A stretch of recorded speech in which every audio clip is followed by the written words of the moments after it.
Every investor makes mistakes, but two of them are the most common.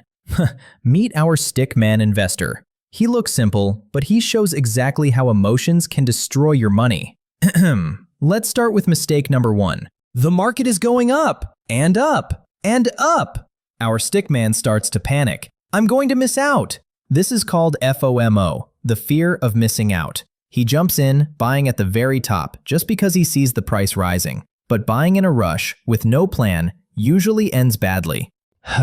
Now, suddenly, the market crashes. Our Stickman is sweating, shaking, and terrified. He thinks, I'm going to lose everything. This leads to panic selling, also known as FUD, fear, uncertainty, and doubt. He sells all his coins at the worst possible time and locks in his losses. Here's the truth. Prices always go up and down. If you let fear control you, you'll always buy high and sell low. But if you have a clear strategy and stick to it, you won't panic.